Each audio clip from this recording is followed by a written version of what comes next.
नमस्कार। आचरण के साथ मैं हूं टीएन मनीष, हाजिर हूं आज का मुद्दा लेकर। आज बात डॉक्टर भीमराव अंबेडकर की, जिन्हें बाबा साहेब के नाम से जाना जाता है। भारत के संविधान के वे मुख्य वास्तुकार थे। एक महान समाज सुधारक, अर्थशास्त्री और राजनीतिज्ञ थे, जिन्होंने दलितों, महिलाओं और श्रमिकों के अधिकारों के लिए जीवन भर संघर्ष किया। उनकी प्रतिमाएं उनके विचारों और योगदान की याद दिलाती है, जो समता, स्वतंत्रता और बंधुत्व के मूल्यों को बढ़ावा देती है। हाल ही में इन प्रतिमाओं को निशाना बनाया जा रहा है, जो चिंताजनक है। आज का मुद्दा इसी पर कि आखिर कौन है डॉक्टर अंबेडकर की मूर्तियों के असली दुश्मन, और क्या कारण है कि लगातार ये घटनाएं चल रही है। ताजा घटनाक्रम, सबसे ताजा घटनाक्रम 26 जून 2025 को उत्तर प्रदेश के बरेली जिले के गंगापुर गांव में हुआ एक घटनाक्रम है, जिसमें असामाजिक तत्वों ने बाबा साहेब की प्रतिमा को क्षतिग्रस्त किया। उन्होंने माला हटाई, लाठियों से हमला किया।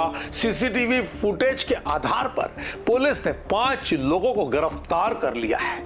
विजय कश्यप, धर्मपाल, परशुराम, कुलदीप और प्रवीण कुमार, इन आरोपियों को सीसीटीवी के आधार पर पुलिस ने अपनी गिरफ्त में ले लिया है। भीम आर्मी प्रमुख चंद्रशेखर आजाद ने इस पूरे मामले में त्वरित कार्रवाई की मांग की। अगर इसके पहले इसी महीने की बात करें तो 15 जून को महाराजगंज जिले के अमोड़ा गांव में प्रतिमा को तोड़ा गया। पुलिस यहां भी सीसीटीवी फुटेज की जांच में जुटी है। 10 जून 25 की बात करें तो मिर्जापुर के चक्कोधर गांव में भी ऐसी ही घटना हुई, जहां पुलिस ने 24 घंटे के अंदर नई प्रतिमा लगाने का वादा किया। पंजाब में 11 जून 25 को होशियारपुर के नूरपुर जट्टान गांव में प्रतिमा के दोनों हाथ तोड़ दिए गए, जिसे एसएफजे के गुरपतवंत सिंह पन्नू से जोड़ा जा रहा है। 3 जून 2025 को फिल्लौर के नंगल गांव में काला पेंट मूर्ति पर छिड़क दिया गया, जो पंजाब के हाल के दिनों की 5वीं घटना है। तो आखिर इस पूरे मामले में क्या रिएक्शंस आ रही है, आपको बता दें कि अंबेडकरवादियों ने एक्स पर इन घटनाओं की लगातार कड़ी निंदा की है। 26 जून 25 को लिखा, तुम बाबा साहेब की मूर्ति तोड़ सकते हो, लेकिन उनकी विचारधारा नहीं। अंबेडकर केवल एक व्यक्ति नहीं, बल्कि एक क्रांति है। बरेली में जातिवादियों ने उनकी मूर्ति को तोड़ा, लेकिन वे विचार नहीं तोड़ सकते जो लाखों को सशक्त बनाता है। उत्तर प्रदेश के बरेली जिले में कुछ लोगों ने डॉक्टर भीमराव अंबेडकर की मूर्ति को नुकसान पहुंचाया। तो कुल मिलाकर ये बहुत संवेदनशील मुद्दा है, और कई जगह ऐसा लगा कुछ घटनाओं में संगठित साजिश हो सकती है। यूपी के मिर्जापुर में टूटी मिली अंबेडकर प्रतिमा, जनता में आक्रोश, कड़ी कार्रवाई की मांग को लेकर अड़े ग्रामीण। हालिया थाना इलाके के चककोटार गांव का ये मामला है।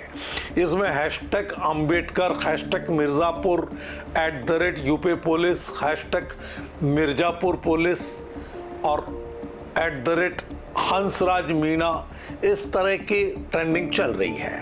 राजस्थान की बात करूं तो राजस्थान के हनुमानगढ़ में डॉक्टर अंबेडकर की प्रतिमा खंडित करना शर्मनाक, कायरतापूर्ण और असहनीय है। यह हमला सिर्फ एक प्रतिमा पर नहीं, बाबा साहब के विचारों और संविधान पर है।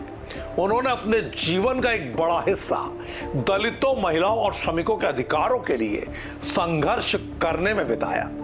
उन्होंने शिक्षा को सशक्तिकरण का माध्यम माना और खुद कई देशों में शिक्षा प्राप्त की, जिसमें कोलंबिया और लंदन विश्वविद्यालय से डॉक्टरेट की उपाधि शामिल है।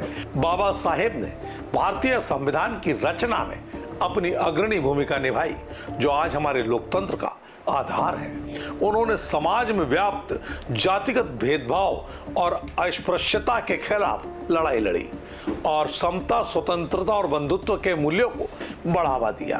उनकी प्रतिमाएं देश भर में लगाई गई है, जो उनके विचारों और योगदान की याद दिलाती है। लेकिन हाल ही में इन प्रतिमाओं को निशाना बनाया जा रहा है, जो चिंताजनक है और हमारी सामाजिक समरसता के लिए बहुत बड़ा अवरोध भी। इन घटनाओं को देखते हुए एक बड़ा सवाल उठता है कि क्या ये कोई साजिश है या व्यक्तिगत घटनाएं हैं। पंजाब में एसएफजे का नाम आ रहा है, जो एक प्रतिबंधित संगठन है। उत्तर प्रदेश में स्थानीय तत्वों का हाथ लग रहा है। ये चिंताजनक है कि इतनी सारी घटनाएं इतने कम समय में हो रही है। क्या यह समाज में बढ़ते असंतोष का परिणाम है? हमें यह भी ध्यान देना होगा कि बाबा साहेब की प्रतिमाएं संविधान पर हमला है। अंत में हमें यह समझना होगा कि बाबा साहेब की विरासत को संरक्षित करना हम सब की जिम्मेदारी है। सरकार को ऐसी घटनाओं पर कड़ी कार्रवाई करनी चाहिए और दोषियों को सजा देनी चाहिए। आज के मुद्दे में इतना ही। बस आप ये मान लीजिए कि संविधान भारत की मूल आत्मा है और हम सब भारतवासी संविधान के हिसाब से बने नियम, कायदे और कानूनों पर चलते हैं। तो ऐसे में तमाम बहसों को एक तरफ रखते हुए सामाजिक शांति के लिए ऐसी घटनाओं को रोकना बेहद जरूरी है, जो समाज में विघटनकारी तत्वों को बढ़ावा देने का आधार बनाती हैं। नमस्कार। देश दुनिया की सभी खबरें देखने के लिए जुड़े रहिए आचरण न्यूज से। आचरण न्यूज, हर कदम आपके साथ।